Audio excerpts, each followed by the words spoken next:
मथुरा का राजा कंस डर के साए में जी रहा था।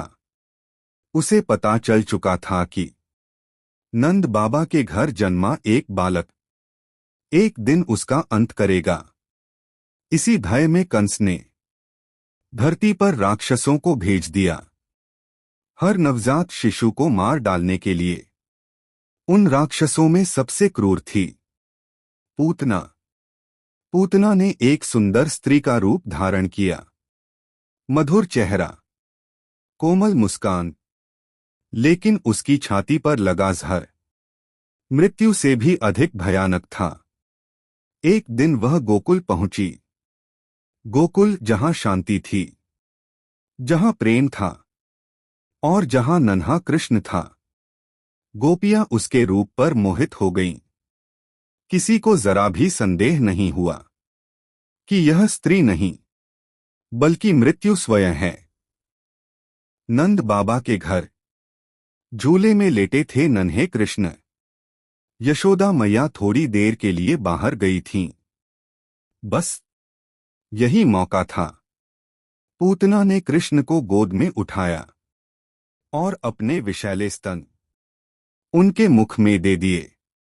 लेकिन वह भूल गई थी, यह कोई साधारण बालक नहीं, यह स्वयं भगवान श्रीहरि हैं। कृष्ण ने दूध के साथ साथ पूतना का प्राण भी खींच लिया। अचानक पूतना चीख उठी। उसका शरीर कांपने लगा।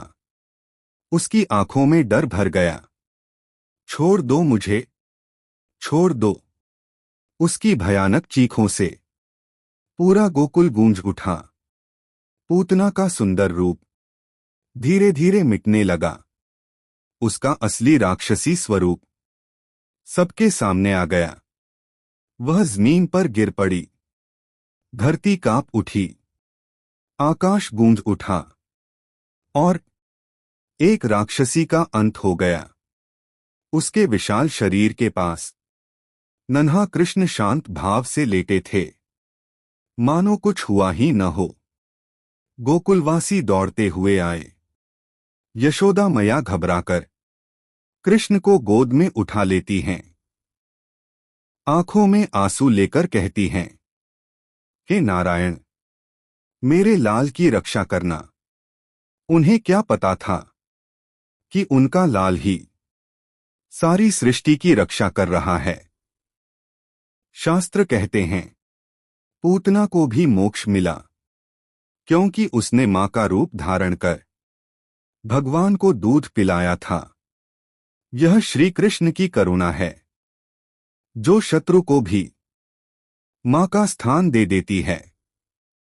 नन्हे कृष्ण की यह लीला हमें सिखाती है कि बुराई चाहे कितनी भी शक्तिशाली क्यों न हो, भगवान के सामने उसका अंत निश्चित है। और जहां भगवान हैं, वहां डर नहीं, केवल प्रेम और करुणा है।